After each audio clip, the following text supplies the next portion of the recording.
The other thing is that ethanol has an oxygen molecule in it, right? An oxygen atom in it, and gasoline doesn't. And a big fraction of the losses in an engine are associated with pulling the air through the engine.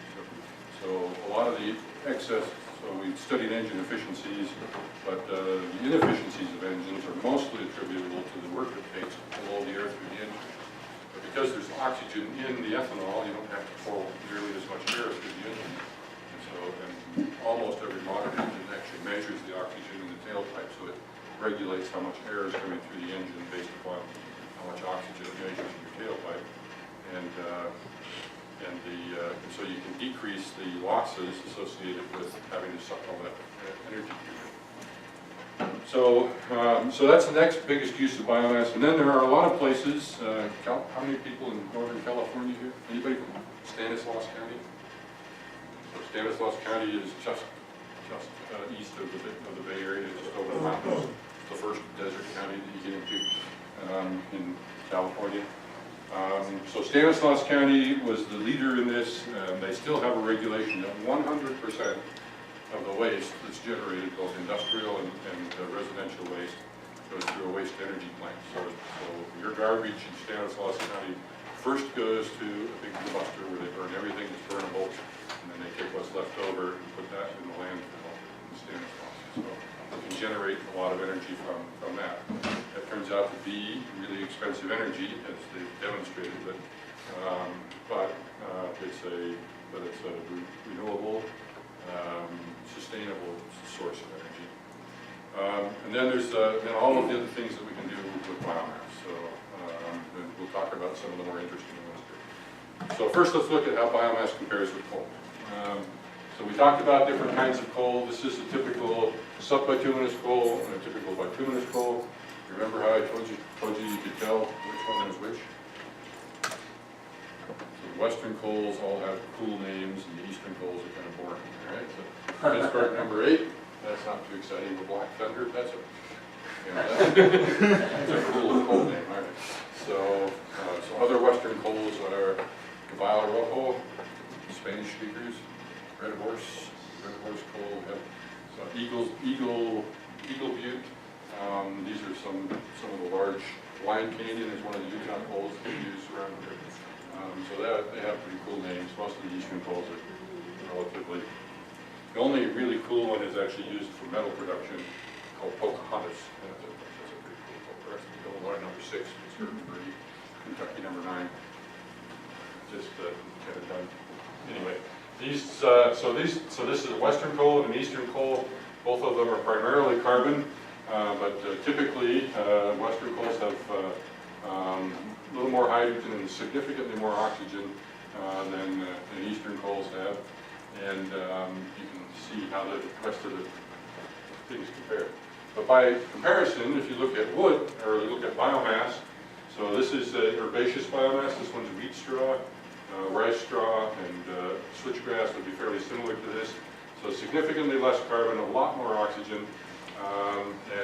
These are wood chips. This is a fairly typical wood, about 50% carbon and a significant amount of hydrogen. But if you look at the difference between these two, so look, for example, at almost any of the components, the differences are much larger. They are much different. That is, the fuel-to-fuel variations in biomass are much larger than they are in wood, and or than they are in coal. And the part that's the most important is actually, from a processing standpoint, is the inorganic fraction. So you can see this astounded me 30 years ago when I first started working on biomass. So you cut a piece of straw and burn it, and as much as 20, sometimes 25% of it won't burn.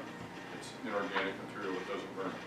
And I first did this and I thought we got a bunch of dirt in this sample. So we did it about 5 times, and I started to believe the numbers. And it turns out that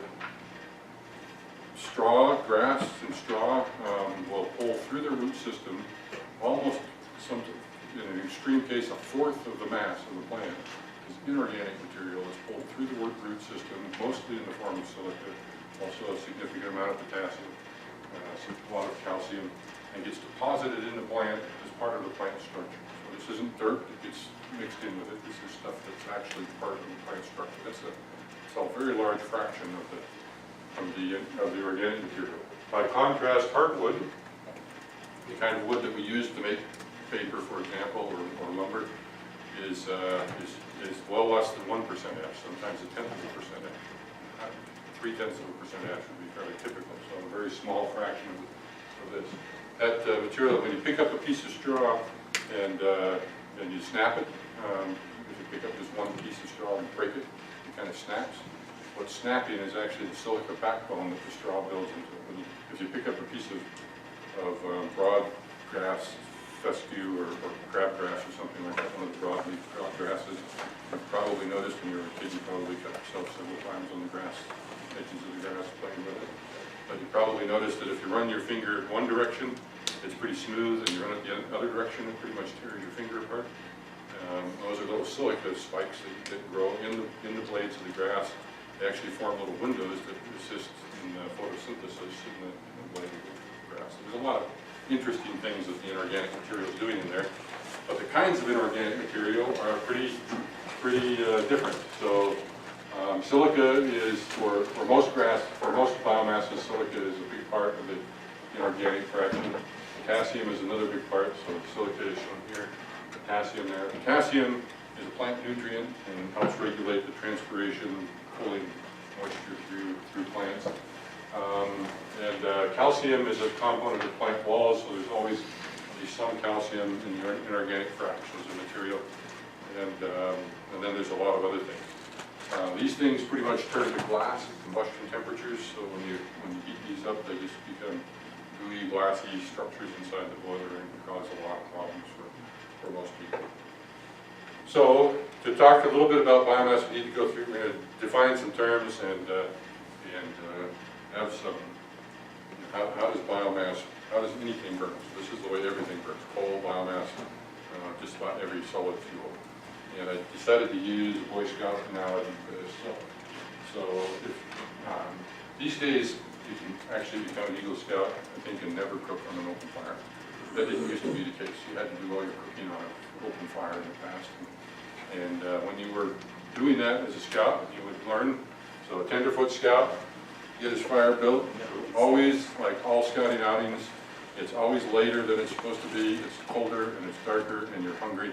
And so as soon as you start seeing some flames, you put your fish in your pan and you stick it on the flames.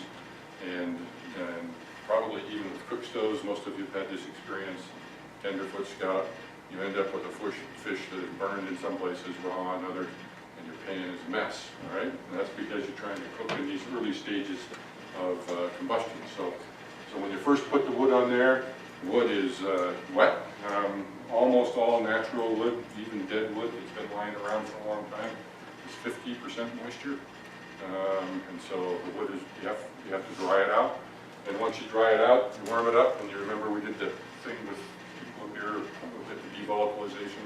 As it gets hotter, the large molecules, the cellulose and the lignin, are both fairly large molecules that fall apart into smaller molecules and become gas. And the flames that you see are the gas that's being driven off from the wood and burning in the gas phase. And what you actually see is solid soot particles that are so hot that they're glowing green red. So a little bit unusual that what you see as a flame is actually solid material. It's not liquid. It looks like a liquid, behaves like a gas, and it's actually a solid. That's the flames that come off of this. When you stand around a fire and you hear it hissing and popping, and most of you have probably wondered, why is it popping and hissing? It's been in this flame for a long time.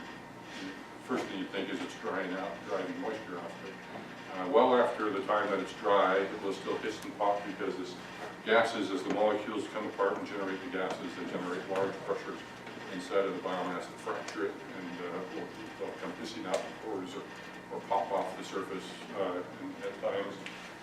So this is where tenderfoot and second class and first class scouts try to cook their fish over this flame. Turns your kettle completely black. You'll never get the black off of it again. By the time you get to be an Eagle Scout, you figure out this fire, you should just enjoy it. Just build this fire, sit around it, tell stories, talk. And where you want to cook is over this oxidation portion, over the embers, over the top of coal. So the last stage of combustion is that there's usually almost no flame visible. You just see this red glowing char, and that's a heterogeneous reaction. These are actually homogeneous reactions that generate soot, but these are heterogeneous reactions. That is oxygen reacting with the solid, and the solid is oxidizing right on the surface, and that oxidation reaction generates so much heat that it glows red. So you blow more oxygen on it if you try to start a fire. These are almost always oxygen starved, so when you blow across them, you can see that really perks up and it gets a lot hotter. When you try to revive the fire, most of you have probably done that before. Because there's not all these flames and the heat is much more even, that's a much better way to cook the fish. So if we look in time, this is the combustion history of just one, in this case, switchgrass particle. So it dries out, goes through this devolatilization or pyrolysis stage, and then the oxidation stage takes a long time. And we can take pictures of all of that happening. This is actually black liquor, but that's a kind of biomass. And this is some technology developed at BYU where we can take a normal picture. Those probably don't look too impressive to you, but this is a tiny particle burning in a furnace. And from that RGB camera picture, we can actually generate both temperature and emissivity plots of the surface on a pixel by pixel basis that tells us how hot it's burning. So how do we convert biomass into something that's useful? There's two broad processes. The first is thermal processing. Probably by far the smartest thing to do with biomass is mix it with a little bit of coal and burn it in a coal combustion.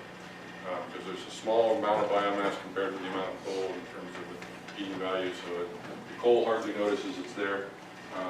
But as you can mix it so that the amount of biomass you usually have is usually small compared to the amount of coal. You don't have to build a new piece of equipment and operate it. So that's way cheaper and more reliable than most anything else you do. But if you want to turn the biomass into transportation fuel, there are precious few ways for us to make gasoline or diesel that's renewable. So there are a lot of ways for us to make electricity that's renewable. Wind, solar, geothermal. There are almost no ways for us to make gasoline or diesel that's renewable. Biomass is almost the only option that we have. So some people say this is the only renewable source of transportation fuel that we can generate, and so we shouldn't be just turning it into electricity or heat like we do coal. We should turn it into something that we can use to displace transportation fuels. And the first step of that is gasification. You convert the solid into carbon monoxide and hydrogen, and your homework will deal with that. We'll go through that in some detail before we're finished here. So both of these are thermal processes, and both of these cases you use all of the fuel. But all of the fuel in the front end, you have either heat and carbon dioxide and water coming out the back end, or heat and carbon monoxide and hydrogen coming out the back end. And in the case of gasification, you can then use the carbon monoxide and hydrogen stream either to go through a catalytic process to make diesel fuel, or you can convert it into, you can use it in a Brayton cycle in a gas turbine and make electricity, which is a combined cycle gas turbine. So we'll talk about those processes. The other broad category is bioprocessing. So instead of, here we're using a really blunt and very big hammer. So we just use heat basically, and we tear the whole structure apart and either convert it to the lowest forms of energy, water and carbon dioxide, or carbon monoxide and hydrogen, small pieces. Effectively, we're using heat to blast the structure into a bunch of tiny pieces that we can then stitch back together into something we want. So the idea behind bioprocessing is, well, let's not tear it so brutally apart. Let's try to massage what we want out of the material and let the plant do some of the work for us. And so an example of bioprocessing is the ethanol process, where you ferment biomass. You use the sugars from corn, in this case, and ferment the sugar to produce ethanol, and then separate the ethanol out of the rest of the process and use the ethanol. Or you can use what they call biodiesel. Many plants have a fair bit of oil in them, and you can separate the oil out of the plant and convert the oil into a biodiesel in a esterification process. So there are a lot of bioprocessing kind of options as well. And these are just he shows some of the options where you go to get ethanol or biobutanol or gasoline or diesel. You start with up here and you can go through kind of processes that you see here to get to those products. So let's talk about thermal processing for a minute. I mentioned co-firing is by far the most efficient, effective way. It's the easiest to implement, costs the least, has the lowest risk, it's most effective in reducing CO2 because it's displacing coal, and it most easily adapts to the seasonal availability of the process. That is, they put a little bit of biomass in, and if it's only available in the fall during harvest time, the coal plant doesn't mind. In fact, the coal plant for the most part hates the biomass, so they're happy when you run out of biomass. Now the disadvantage is it's not directly useful for producing transportation fuel. If you make electricity or electric cars, say it's a diesel fuel in it, and it can compromise the coal processing if you don't do it right. A small amount of biomass can create enormous problems for you if you don't do it properly. If we look at other things in thermal processing, gasification-based systems involve some sort of gasifier or pyrolyzer. And it's usually a catalytic process, and that thermal processing, the gasifier, represents typically about 3/4 of the capital cost of the whole process. Another 1/4 or less is the rest of all the catalytic processing you can do in the Fisher Price. All the things that chemical engineers spend most of their time studying, reactors are a relatively small part of the process. So in all of these processings, there's a handful of reactions that are important. One of the most important is the water-gas shift reaction. So almost always we end up with more carbon monoxide and less hydrogen than we want. And this is a way to turn carbon monoxide into hydrogen. It is carbon monoxide and water gets turned into hydrogen and carbon dioxide. And that's a prominent reaction in any of these gasification processes. Some other significant reactions, carbon oxidation reaction. This shows the heat of reaction. So this is carbon oxidation, the Boudard reaction, where you just, this is a gasification reaction where you convert carbon, this is char, into, with CO2, you turn it into carbon monoxide. Water can react with carbon to turn it into hydrogen and carbon monoxide. Hydrogen reacts to produce carbon, to produce methane, and carbon monoxide can react with hydrogen to produce methane. And these two reactions are the basis of most of the gasification reactions. In fact, one of your TAs, ChEn, is that's a big part of his dissertation, is studying those reaction rates on biomass chars. So if you look at these, each of those reactions, you can see that the enthalpy as a function of temperature doesn't change too much. The entropy of that reaction, the reaction entropy doesn't change that much, but the Gibbs energy change is pretty rapid. So as the temperature increases, some of these reactions become more important and some of them become less important in that process. So let's look at then some of the gasifiers and the kind of things that come out of the gasifiers. So these same kind of gasifiers you can use for coal or biomass. The simplest and oldest type is a moving bed gasifier. You just pile the fuel in here. And you blow typically oxygen. Most gasifiers run with oxygen, sometimes air. That goes in the opposite direction as the fuel. So you have kind of a counterflow reactor where the heat is generated down here and that pyrolyzes everything. And by the time you get to the top up here, the fuel is pretty fresh here. There's not very much oxygen left in the gas. There's almost no oxygen left because you don't care, because all you really care about up here is the heat, where you want the oxygen to down here, the char. So this is actually quite an effective gasifier, but you can't get very much. It takes a really large vessel to get very much material through it because it moves so slow through this system. So the fluid bed gasifiers are much more thoroughly mixed, where you just put coal or biomass in and stir them all around in this churning bed, and you can see the temperature profile and the composition profiles for this gasifier. And then the entrained flow gasifiers are probably some of the most commonly used. These are the ones you can get a lot of material through in a hurry, and some of the most commonly used gasifiers for both coal and biomass, but they're also the trickiest to run. So let me just go to this slide. So if you look at the equilibrium composition, if you start off with 50 moles of hydrogen and 50 moles of carbon monoxide, and you see what they form in equilibrium. At low temperatures, you have almost all of the carbon, 40 of the 50 moles is in the form of solid carbon, of graphite. And then as the temperature increases, you tend to increase, and when you get up to high temperatures, you have essentially equal molar amounts of carbon monoxide and hydrogen. And as you get up to very high temperatures, you also produce C2H2, so that's acetylene, and that's one of the major components that goes into forming soot at high temperatures, condenses to form soot. So in practice, if you gasify a material, depending upon the kind of gasifier, so here's the kind of fixed or slowly moving bed, whether it's dry ash or slagging, the fluid beds, we don't have the transport reactor is an example of an almost entrained flow reactor.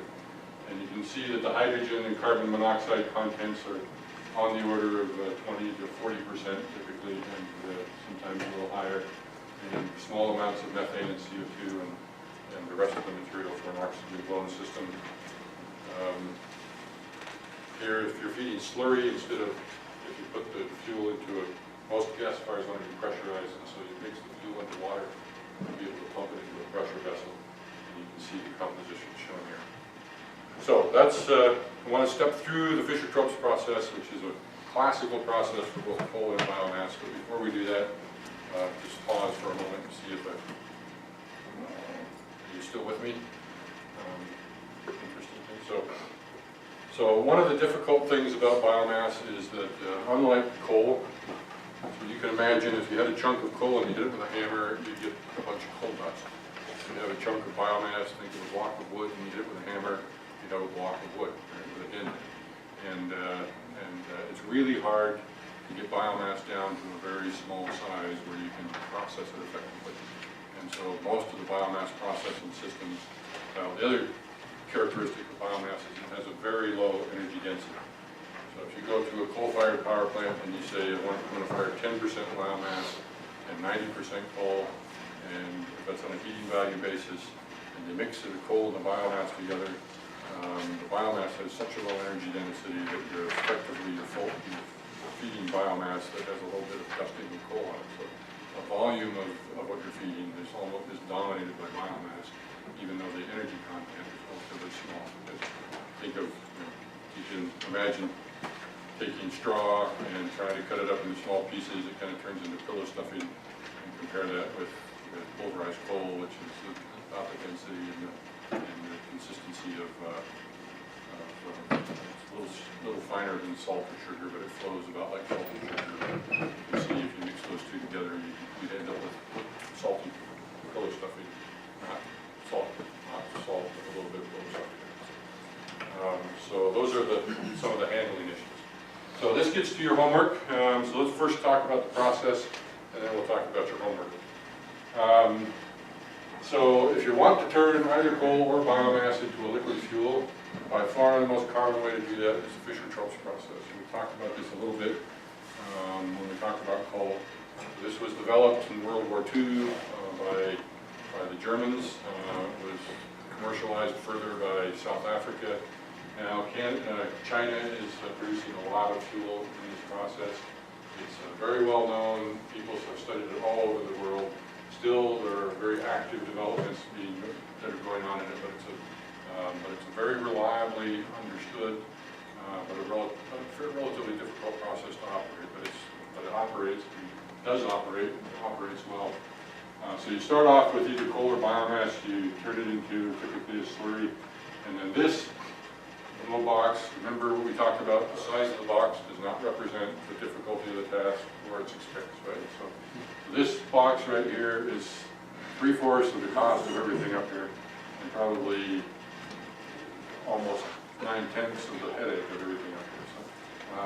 So the gasification process, you gasify the material, and when you come out of here, what you want is a gas that is predominantly carbon monoxide and hydrogen. So you have carbon monoxide and hydrogen, and almost always, ideally what you'd like to have is 2 parts hydrogen for every 1 part, and is 2 moles of hydrogen for every mole of carbon monoxide. But with biomass and coal, you're never going to get that much hydrogen. So you go through this water gas shift reactions and you lose some of your carbon monoxide and convert that effectively to hydrogen by reacting it with the water that's also in the gas. So when you come out of here, you've got the right mixture of carbon monoxide and hydrogen, and you're ready to turn it into fuel. So you go through, you cool it off, go through an expander, you remove the sulfur-containing acid gases, all the bad stuff gets removed here, and then you're ready to start to go across the catalyst. So when I say all the bad stuff, anything that contains sulfur or nitrogen will poison the catalyst, so you have to remove all of those gases first. And then you go through a catalyst, and these are interesting catalysts.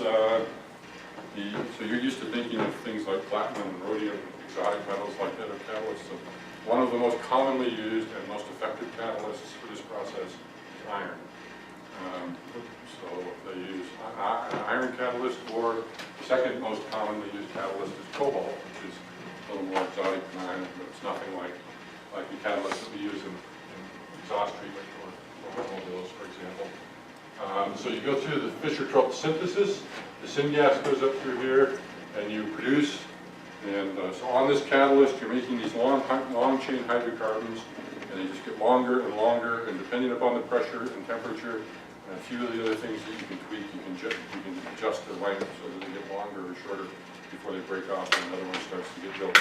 So unlike a normal catalyst where you just have a gas reacting to a different gas, this is the piece of catalyst. In this case, you're producing just this long, typically alkane, and it's typically about 7 or 8 carbons long, alkane molecule that's growing carbon monoxide and hydrogen, 2 hydrogens, react at the base of this, and they just grow this molecule to become essentially CH2X with some end members. So that's an alkane. So you get these long straight chain alkanes, which are excellent diesel fuels. And so then you go into this the next process, and you recover the hydrocarbons, and then you refine the Fischer-Tropsch fuels, and these gas. This is an exothermic process. So you also go through a power island where you're generating electricity, and so you take, this is your diesel products coming out here, and then anything that didn't react in this once-through process, anything that didn't react, a little bit of the carbon monoxide, nitrogen, there's usually a little bit of methane and other things in there that didn't react. You use that and the heat from this process to generate a gas turbine combined cycle plant and generate a little bit of electricity for the process, and then vent that to the atmosphere. So the overall efficiency of this, that is fuel plus power, is about 46%. So you get just under half of the material out in the form of either electricity or transportation fuel. And most of that's fuel, so you can convert on an energy basis, you can convert about 32% of what comes into the process into biomass as well. So that's a low percentage. Question? I just had a question. So when Germany was doing this and South Africa, were they mostly consuming biomass fuels to do this, or mostly coal in both cases? So they do, in fact, this diagram I think says coal on it, but you can do the same thing with biomass. So how would we improve this process? So 32% isn't great. That's a third. You're only getting a third of the energy out of the process. So is the catalyst part, is that like diffusion limited, like mass transfer limited, or is it reaction? So there's catalysts in several places. This water gas shift catalyst, that's one of the best success stories for catalyst development that there is for all catalysts. So this water gas shift reaction will get you almost to equilibrium at temperatures only slightly above room temperature, which is an amazing performance for a catalyst. But the catalysts that are used in here, those catalysts, so the deactivation of those catalysts can be severe. So that the reason for the existence of this whole part of this process is to protect that catalyst. And even then, they'll deactivate with sulfur or nitrogen. Those are poisons to the catalyst. So you take all the sulfur and nitrogen compounds out. But then the other thing that will happen is, this has all happened under very fuel-rich conditions. And this process that I drew here, sometimes you'll end up coating the material on here because it's an exothermic process. If this gets too hot, instead of forming alkane, you're going to form carbon, and you'll basically coat over the active sites of your catalyst to get deactivated that way. So a lot, in fact, I would say half of the research, maybe over half of the research in Fischer-Tropsch catalysis goes into just that, that catalytic step right there. So, but the other thing is that we still have hydrocarbons coming out the tail end, and so if we recycle those, then we can recycle the Fischer-Tropsch process, bring those unconverted syngases back in. Some of them include methane, and methane is essentially inert to this process, so if methane goes through it, it doesn't convert into fuel or anything. And so before you go through the, before you do that, you have to convert the methane to carbon monoxide and hydrogen in an atmospheric reactor. And then you come back to the acid gas process, remove the acid gases, and generate more Fischer-Tropsch. And by recycling that stream, you generate less power, but more fuel, and the overall conversion improves by, you know, this probably doesn't look like much to you, but if you were actually operating this process, if you could move this from 53 to 54, that would make a big deal. That would be a big deal for any operating system. So it goes from about 46 to about 53% efficient. And more importantly, about half of the energy that you're putting in the front end can come out the back end in the form of fuel. So on paper, well over half of what you put on the front end will come out the back end in the tank. If everything worked ideally and you didn't have any heat losses, things like that, if you didn't have to put any energy into this process, then you would have well over half of the material coming out as in the form of fuel. Would these efficiencies be similar if you're using coal instead of biomass? Yeah, these are actually based on coal. So for biomass, this end of the process is more complicated because it's hard to feed biomass into a pressure vessel. So biomass efficiencies would probably be lower, mostly because of what happens here. And most of the efficiency loss, even for coal, is in this gasification step. So 50% of coal or biomass being converted to transportation fuel. How interesting is that? So, remember when we talked about coal prices? At the mine, coal costs $3 a ton. Remember that? $3, that just astounds me. Yeah, a ton of anything. How could you buy a ton of anything for $3, right? And oil prices right now, actually it's highest they've been in a couple of years today. They just went over $50 a barrel. So a barrel of oil weighs less than a ton of coal. And so you go from $3 a ton to $50 a ton, even in today's market, you can see there's a lot of potential to make some money there. Although the capital cost of this whole process is so high that the break-even cost for, if you're trying to compete with petroleum for oil, is usually around $60 to $80 per barrel. This process will usually compete with oil. So why haven't we built it? So I mean, we've spent a lot of time with oil prices well above $80 a barrel. And the reason is, you're living through this right now, is that oil prices are manipulated prices. Right? They are set by, they are controlled in large measure by the production of OPEC and OPEC sympathizing countries. And so this has actually happened in the early 80s. We were going through an energy crisis more severe than we've seen since then, and oil prices got really high.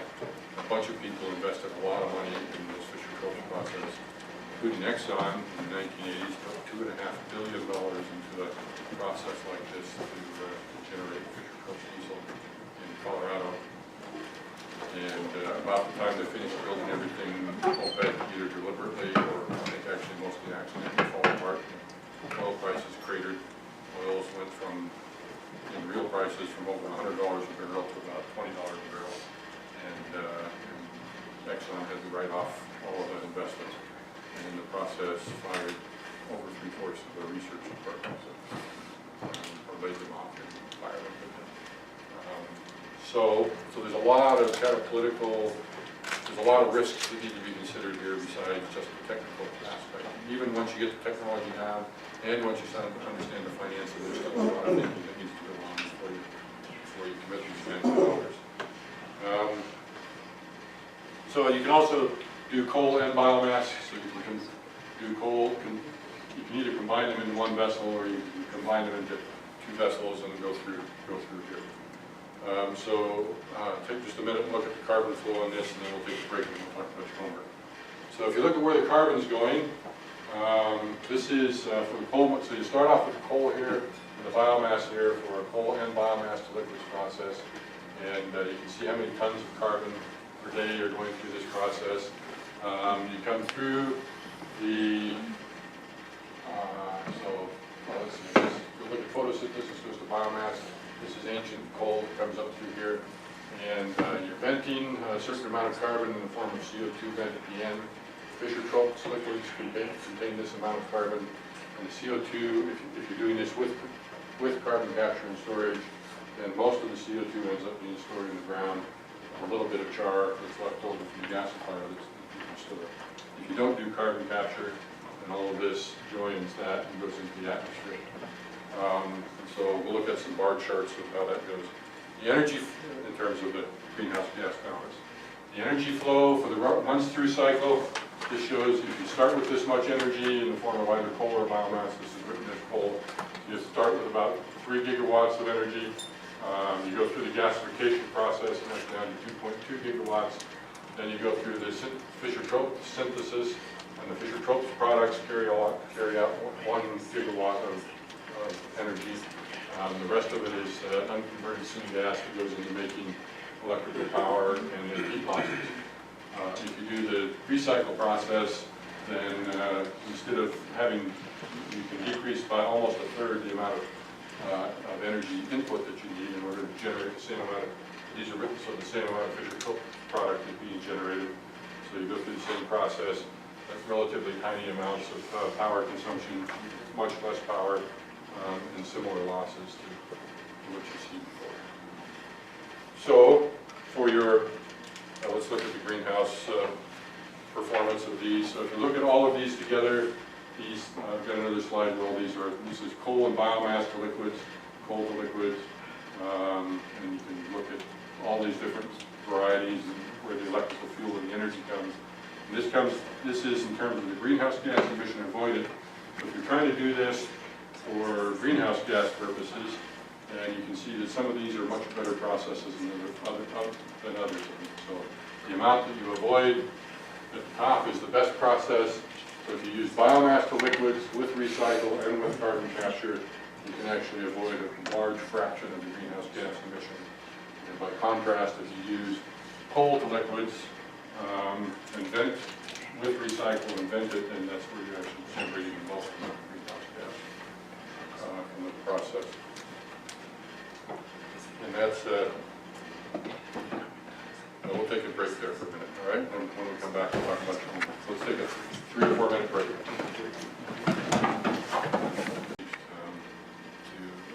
For where you'd be starting out. But what we're going to do is, there's some back of the envelope calculations that are fairly useful to do that are pretty instructive. And so in your homework, we're going to ask the question, so we've already gone through this, people have gone through and seen how much energy and how much carbon, where it moves through this process. Let's just pose the question, what's the best we could possibly do? How would we answer that question? If we were to say, what's the most amount of energy that is possible to get out of this process? And being a chemical engineer, what would be an approach you could take to that? And for now, let's say we're starting with carbon monoxide and hydrogen. So now we're going to drop the gasifier out of it. The gasifier is a significant source of losses. So once we get the carbon monoxide and hydrogen, then what's the best we can do starting with carbon monoxide and hydrogen in terms of converting that into fuel energy? Well, I was going to say like the Carnot efficiency. Okay, so Carnot efficiency would be a great way of saying, so we know we can't get any better electricity than that, but Carnot is a ratio of how much heat you can turn into work, which is work, electricity is like work, and heat is just the heat that you generate. But in this case, we're actually not going to work. Fuel doesn't represent work, it represents just another form of heat, right? So we still have to burn the fuel in order to make it work. And so the kernel would be the next step after the liquid production. But that's the right kind of thinking. I suppose if you look at like heats of formations of the carbon monoxide and the hydrogen to whatever our fuel is. All right. So first of all, we'll say what is Fischer-Tropsch? And we'll just take a representative compound. I think in your homework I used C7H16 maybe. Let's just call it C7H16. So we're going to say this is what we're going to make, and we're going to make it out of carbon monoxide plus hydrogen. And so I can balance that chemical reaction, right? So how much? So I'm going to need 7 carbon monoxides and need 16 hydrogens plus water. So 7 carbon monoxides, that's going to give me 7 waters. So that's 14 plus 16, 30, so that's 15 hydrogens, right? Is that balanced? All right. So then, using the heats of formation, I can say, so what I want to do is compare the amount of energy that's represented by 7 carbon monoxides and 15 hydrogen.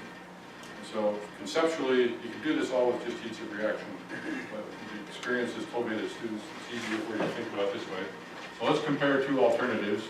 One of them is turning that into CO2 plus water, and the other one is turning it into C7H16 plus water. And what we want to do is to say, this represents the maximum amount of thermal energy I can get out of this process. That is, I've reduced it to the most thoroughly oxidized products that there are. And so I'm going to figure out how much energy is involved in this reaction. I'm going to compare that to the amount of energy that I get in the form of C7H16 in this reaction. And by doing that comparison, so if I take the energy from this,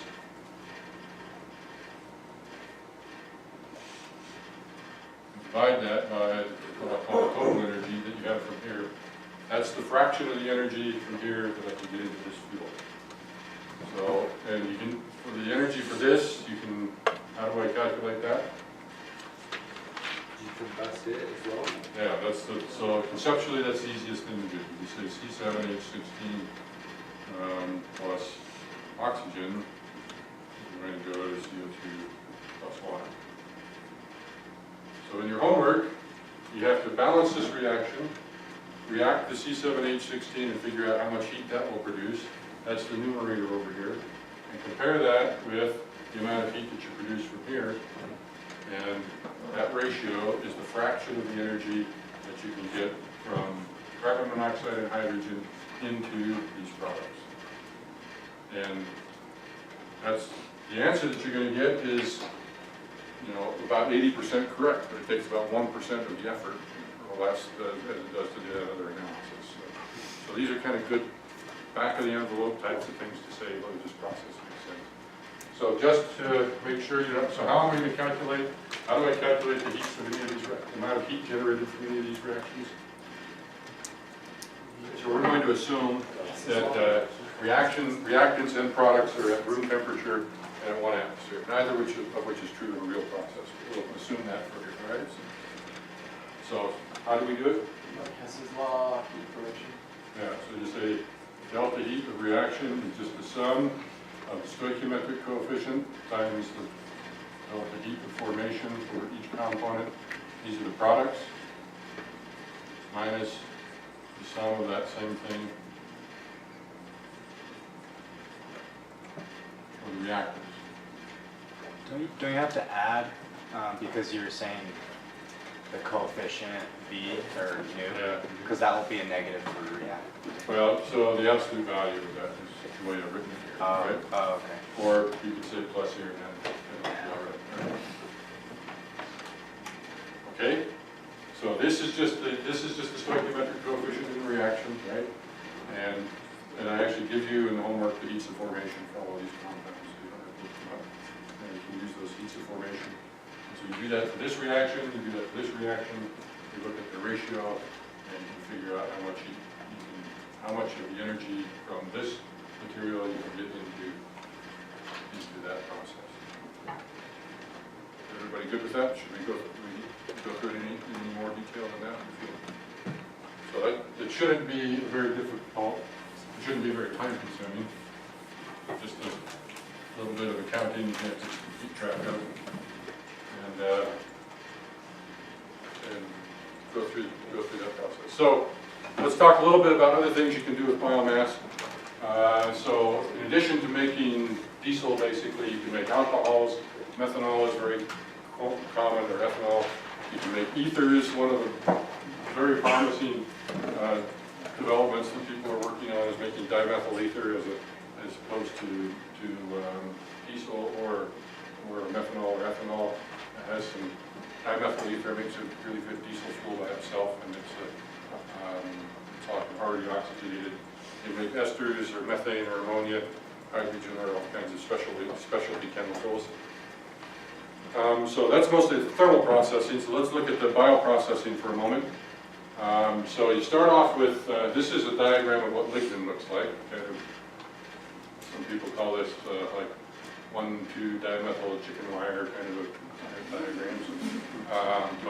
So you have these phenolic rings. They're almost all phenolic rings, combined with mostly propane, but kind of propane length linkages between them.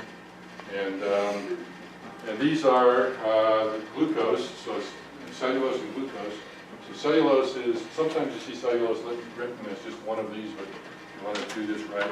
Cellulose has, this is really not, this is the inverse of that. So if you want to show the mer and the polymer, you really need both of them, and then you repeat that 2-unit section. It's not a repetition of just this one. You can't build that. That would actually not go together. It's a repetition of the two. So that's cellulose. That's what cotton fiber is, for example, and that's what your paper is made out of mostly. And then glucose, which is the biological food that people use for, this is cornstarch, or this is increasingly what gets used as sugar in food for almost everything we eat now. It used to be sucrose a lot, and now it's increasingly glucose from corn mostly. And so that's just a typical sugar that you see. So if you ferment that, you start with glucose, for example, and you go through a process called glucolysis, which you go through these stages where you make these intermediate compounds, pyruvate and acetaldehyde, and then you end up with ethanol. So this is the process that's almost older, is older than history itself. This is the process that is responsible for making alcohol for as long as people have been making alcohol, which is longer than people have been writing history about what people have been doing. So alcohol was here before writing was here. People had figured this out before they figured out alphabets and languages and how to write things down. And this is an industrial process that we use, the same process we use for making alcohol from corn syrup, from corn sugars. The difficult part of this process, so this is all done in water, and I'm sure you all know that ethanol and water form an azeotrope. So purifying the alcohol to the point that it can be used as a fuel requires an azeotropic distillation, which is usually actually 2 or 3 distillation steps. And, pressure swing, or more commonly they add another compound to it, something like. They used to use benzene, but now benzene is an environmental hazard now, so they use other things as what they call an training agent. Have you gotten to the point in separations yet where you're doing distillation columns? Yeah. Separation. So this is a very, I'm not sure if they even do azeotropic distillations. You can see that would be difficult because you can't, there's a limit to how you can get it. Have you seen the McCabe-Keeley diagram? Yeah. So the problem with the McCabe-Keeley diagram with the azeotropes, have you talked about azeotropes? Yeah. Yes. Okay. So just quickly, normally you would have something that looks like this and you step off stages like that.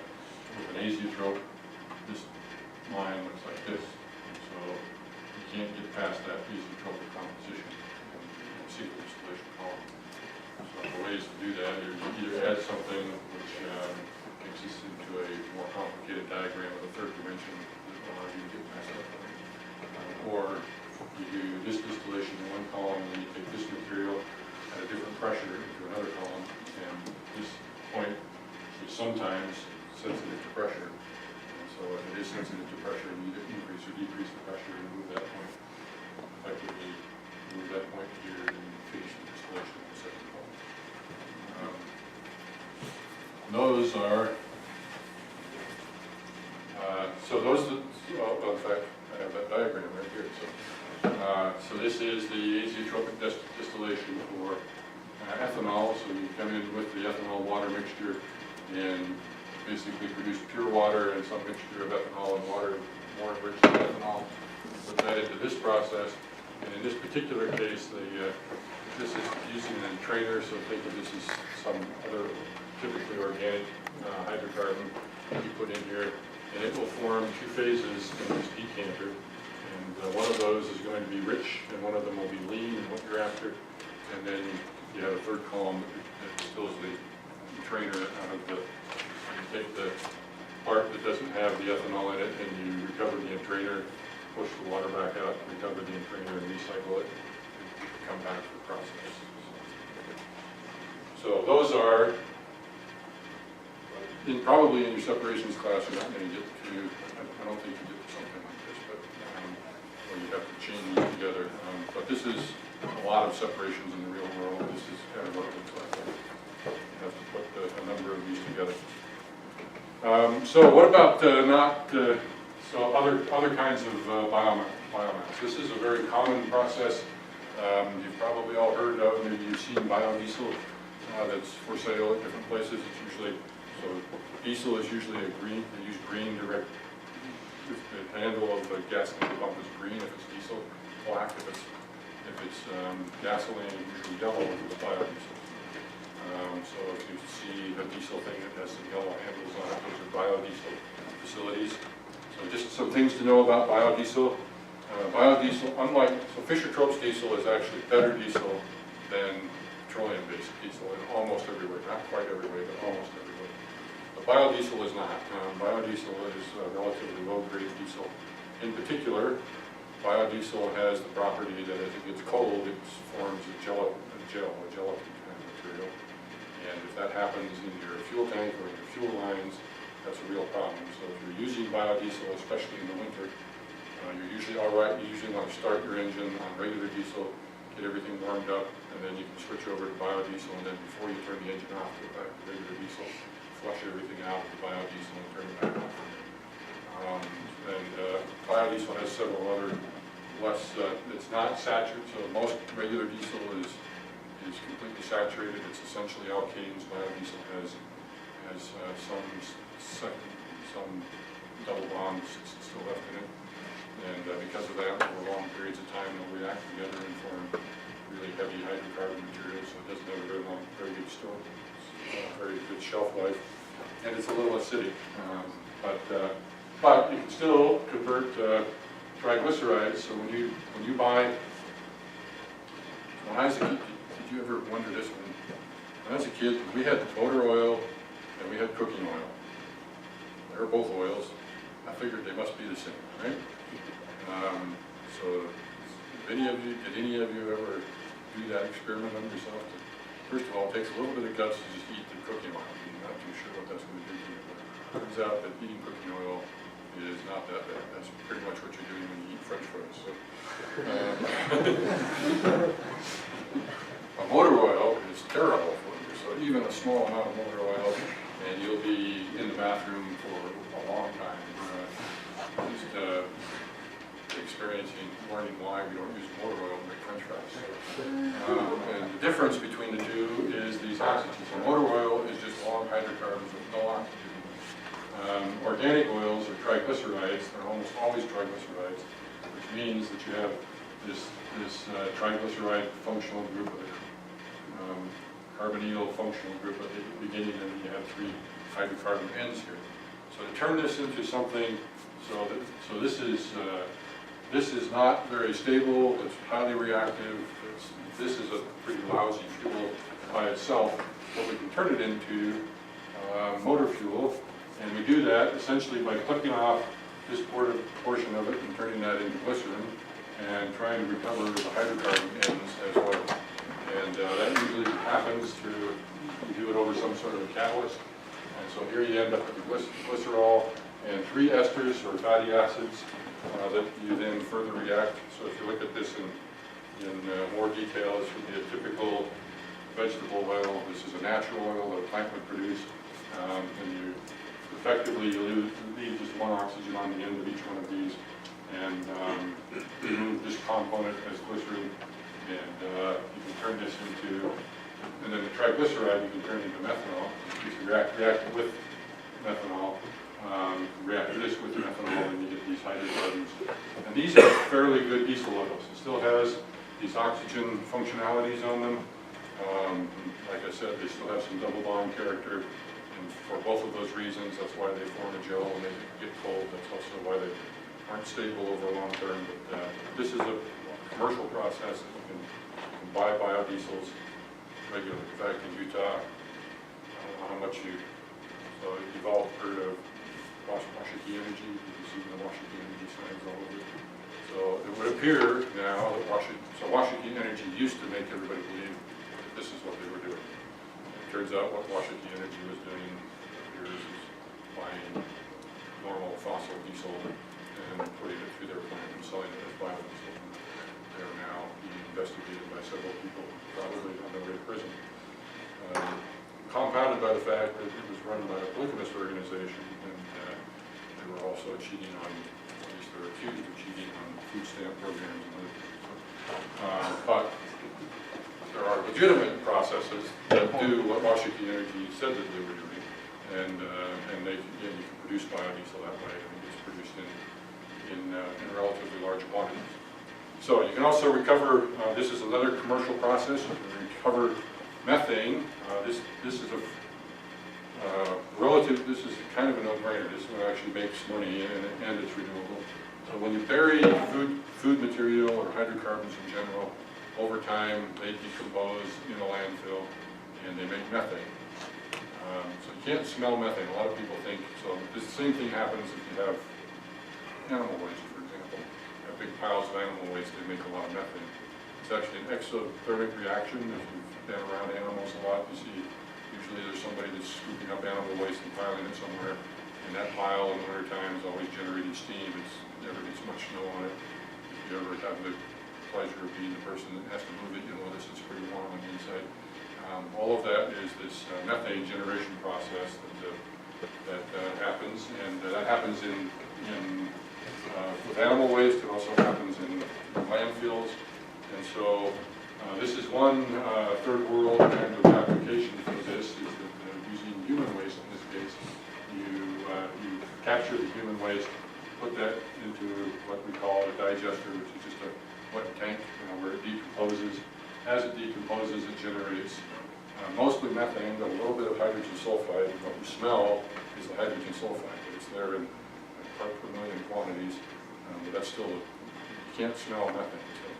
So the only reason you think you can smell methane around your house is because they actually put very stinky things into methane that gets delivered to residences, so that if there's a leak, you can tell there's a leak. Methane itself is odorless. It's the odorant, they call it, that they put in there. So then you can harvest this. They actually can use both the solids and the liquid and the gases. The gases you can harvest as a cooking fuel or whatever you need. It's basically a methane fuel that you can use for cook stoves or for heating. And the solids that come out of here are the same kind of sludge that comes out of treatment facilities that we have around here at the end of the treatment process, and you can use that as a soil amendment. Now, in the United States, this kind of a process is illegal because of pathogen concerns. So if there are human pathogens in people that are sick that start on this end, those same pathogens tend to survive here, and if you use that on cropland, then those pathogens reinforce themselves and get into the food supply, and everybody gets sick. So it's actually illegal to use human waste in this way, and in many jurisdictions it's illegal to use animal waste to grow food. But if you're growing like in Gabon or something that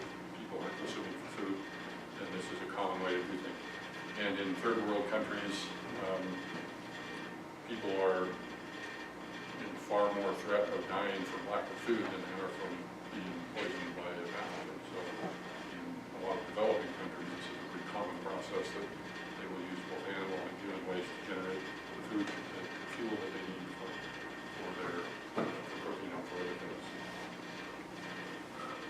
All right, we looked at these already. Last thing to look at is cost versus supply. So this comes from the national academies, and they're a little dated now, but probably still qualitatively pretty accurate. So this shows how much fuel, this is the million barrels of gasoline equivalent that you could generate from different kind of fuels.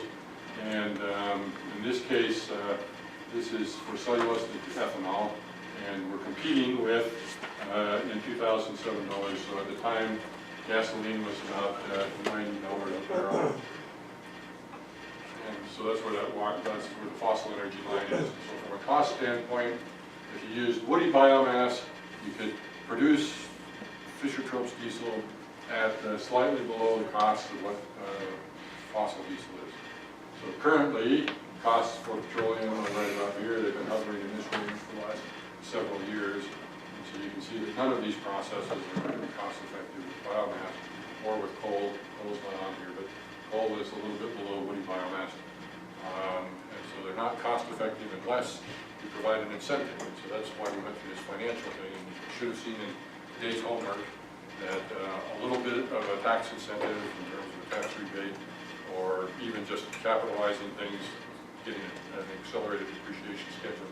All of those things can change the economics fairly dramatically of these processes. And so if you get people to do this, if there is a societal reason to do this that justifies the cost, then the government says we will use the tax revenue in order to encourage people to build these kind of processes and develop the technologies that we need in a more sustainable environment.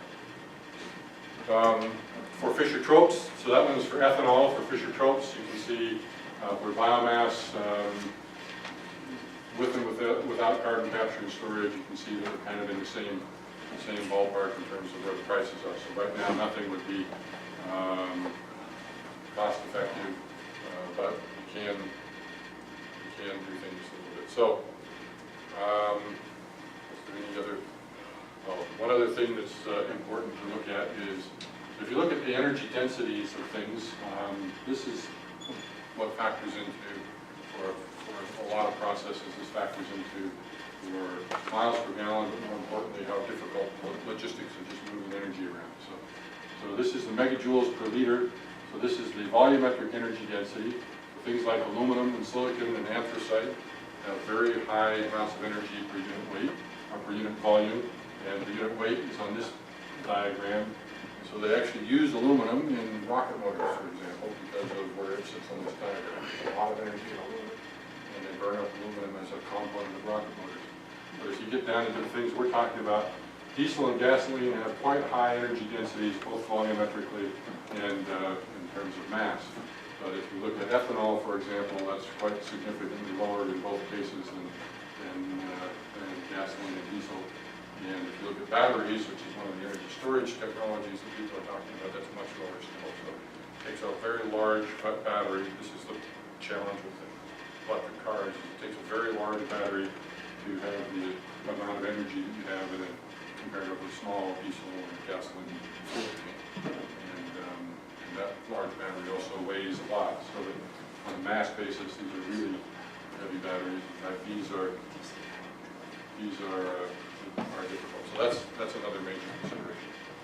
So we will stop there today. On Thursday, I'll hand the exams back on Thursday. I hope we'll have them graded by Thursday. As long as I get the last one in, we'll get them back on Thursday. And then talk a little bit about the exam, and then move on to, I'm hoping on Thursday we can do both wind and hydro, but they're both pretty fast. So we'll see if we can get through it. All right, any questions? All right. Also, we'll be more participatory.